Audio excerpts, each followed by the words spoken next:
let's look at drawing exercises, since this will be vital while you are in my classroom. This will help some of you immensely as we go about our year. So, the main reason this is early on in the lesson is because drawing is different from writing. It's not the same. They don't use the same muscles. It requires different muscle movements than writing does. See, if I write my name, see how I'm just using my fingers to write. And I am moving my arm steadily along as I do it, and that's just from years of drawing. But most of y'all are gonna write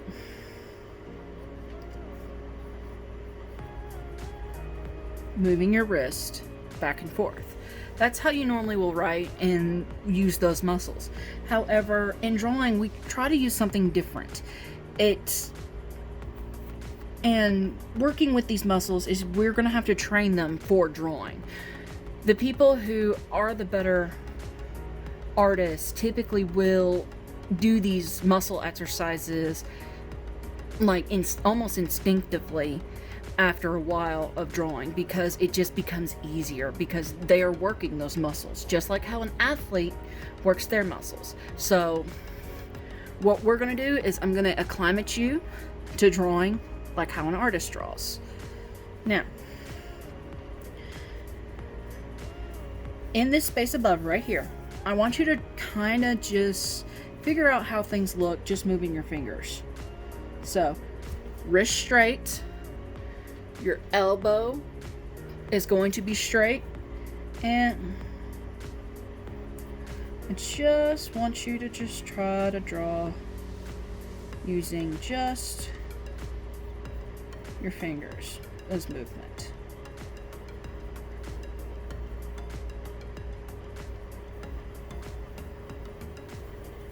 I can do this like pretty big, but that's just from years of training. Banana peel. Just odd little things in this space above. I'm going to move my arm over. Try to make the smallest drawing that you can. And try to make the biggest. I have no idea what I'm drawing.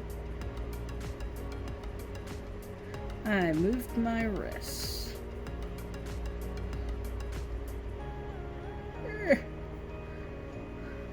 Boo. Boo. So, notice you can't really draw very large using this. That's because your range of motion is limited to how far your fingers can go. So if you plant your arm down and you keep your wrist straight and your arm straight and you're just drawing with just your fingers, you've really limited your range of motion. And also, a lot of these drawings are very stiff as well. There's not a whole lot of life to them. Now, in this space right here, you're going to keep your fingers still and move only your wrist to draw. So I'm going to keep my fingers still.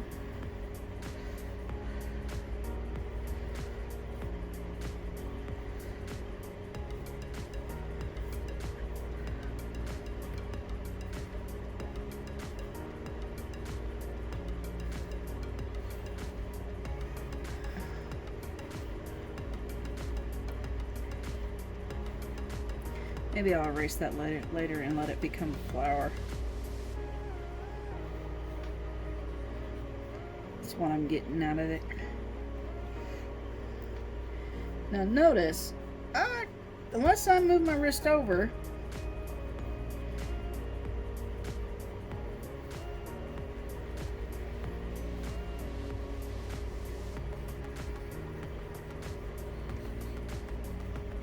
I can't really do a whole lot. While my range of motion is bigger than up here, it's very limited down here. So you're still very limited if you use just this little small area strictly for drawing. Most of you draw like this. And my goal is to make sure that you stop drawing like that. because that really hurts you in the long run. It makes your drawing stiff, doesn't look as great, and it's a little bit harder to draw. It's easier to do it by this nets method that we're going to work with. And that is by drawing, moving the elbow, keeping your wrist straight and your fingers still. Most artists draw this way. I draw this way. Many of my colleagues draw this way. If you watch a video of any artist working, they keep their wrist straight, their arms straight, and they move from their elbow. So, say I'm going in an object to draw. So, I'm going to draw my microphone again.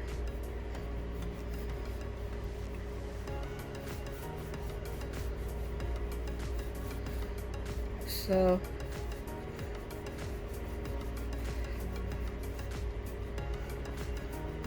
sometimes I'll move my wrist as well, depending on how the range of motion is going.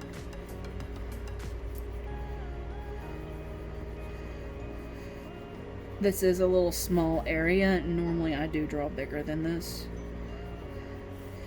So, but if I'm dragging a line down, notice I am doing it by pulling my line towards me.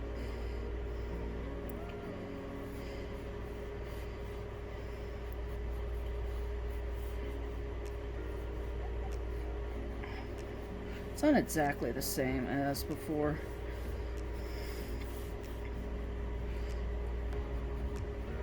Any like small details is okay to do the little fingers and the wrist on, because it's that range of motion.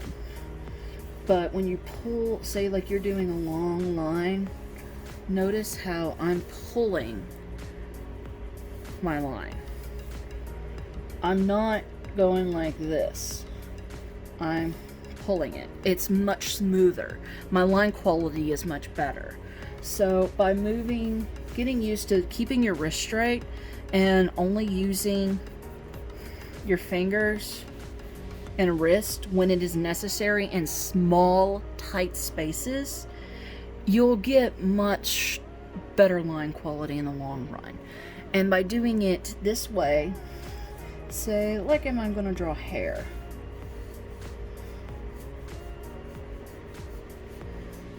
I'm weird when I draw hair, but normally at this point, I'm doing this because I'm flicking my brush, my pencil, my utensil, whatever I'm using.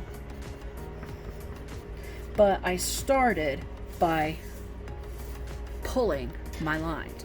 That will help you so much in the long run if you learn to utilize this movement with your wrist straight, holding onto your pencil. Now, right up here, you're going to draw two lines. Draw one line starting at the very top of the space and pull it towards you. Then I want you to do the opposite, starting at the very bottom and pushing away. So by doing this method, I pull towards me. Then that's me pushing away. Now, I've practiced a lot doing this. I can go either which way, but my lines, I prefer, say if I'm doing hair, I don't really go up. I pull my lines towards me. So one of these lines may feel straighter to you than the other. That's more of your natural movement. You don't want to go against your natural movement. If the line is straighter going away from you, then the line is straighter going away from you. You draw better that way. Adjust your paper to do so. If your line goes better pulling towards you, then pull towards you. You can always turn your paper. Say I need to do a straight line going in this direction. Well, going like this takes a little extra practice, but if I turn my paper, I don't have to do near as much. It's best just to go with your natural motion. Now, I do want you to fill out that part right there. Tell me, which of these lines do you feel is straighter? The one pulling towards you or the one pushing away from you? I want that answer for a grade. Now, on this page, that little motion there comes into this. We're going to practice making straight lines without the use of a ruler / straight edge. You're not going to use anything but your hand and your utensil to create these straight lines. It is possible. You can see me do it. My lines are not always perfectly straight, but I know how to do it to where I can make them as straight as I possibly can. Now, if you follow these steps here, it will help you. You're going to keep your wrist straight and only move your elbow to draw, just like this. You're going to take a deep breath and steady your hand. Just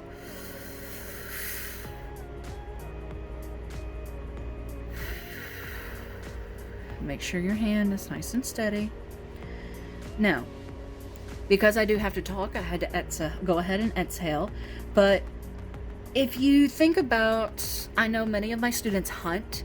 When you go to shoot a gun or fire an arrow, you have to steady your hands. So you breathe in through your nose and you exhale slowly out your mouth.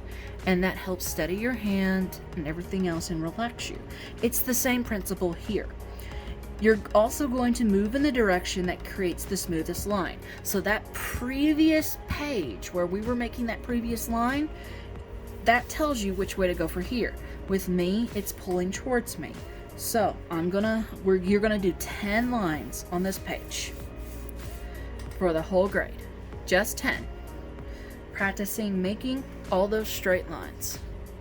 So I'm gonna start it now. I'm gonna go in my nose.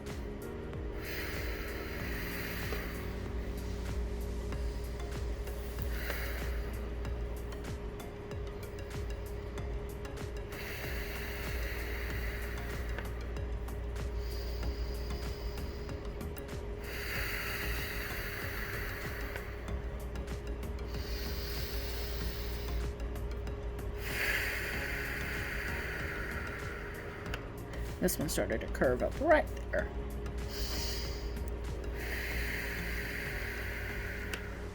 Now, it's easiest for me to pull this way, so if I really want a straight line, I can do this.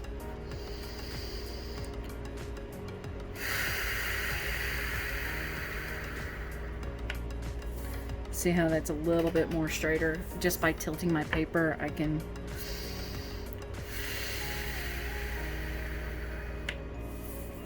almost vertical right there. So do you see how I'm doing that? Simply by steadying my hands, I can make an easy straight line.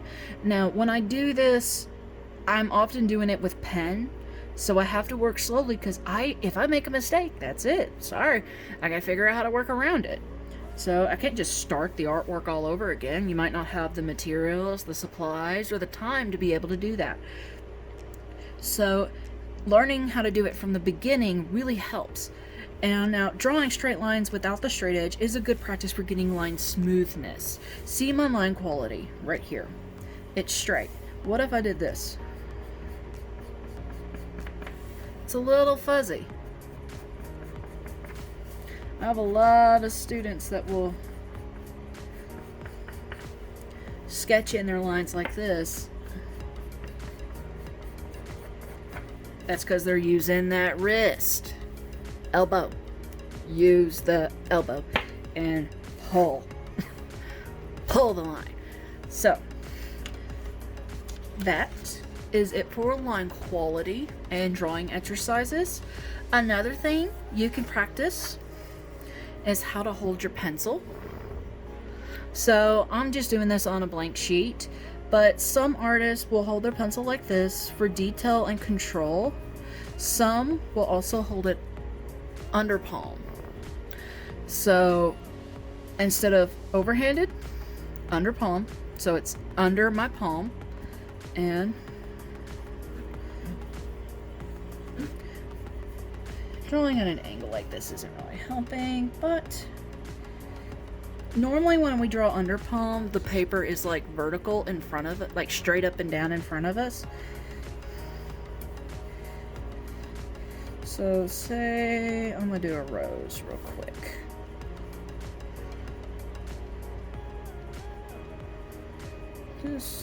Just a simple rose. You can draw really sketchy like this. You can also really get some decent shading in, especially if you're scumbling style.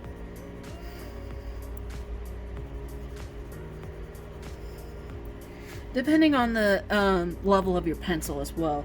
This one is a 6B pencil, so it's really, really dark. So some artists draw just like this. They just draw like that all the time. I only do that when I'm working vertically, like I said before. So say if I really want to get thick lines as well, or I want to get some really interesting shading going. So let me get this.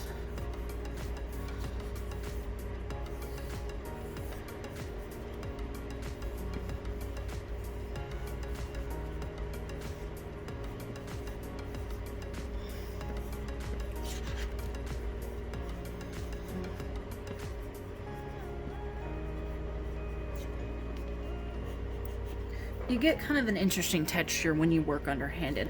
I would like to see you practicing underhand because it can be really interesting and the work that you can get. But it is something that you have to kind of get your muscles used to using. I haven't used underhand in quite some time. Been doing a little too much photography and sculpting in digital before to do underhand lately, so I need to get my muscles back working again. But there's plenty of ways that you can work with just line quality and working with making these examples of and exercises. It's good to practice these every once in a while as well. Like you can see here, I'm a bit out of practice because I've been working in other mediums, and my drawing needs a little bit of work. So the more I practice with this, the more I can get back into the groove of things. So even if you're an experienced artist, it's good to do these drawing exercises and really get those muscles back into shape. You have to train in order to become a better artist, and you do it by practicing, and just like an athlete, you got to work the right muscles. Now, I will see y'all in the next video.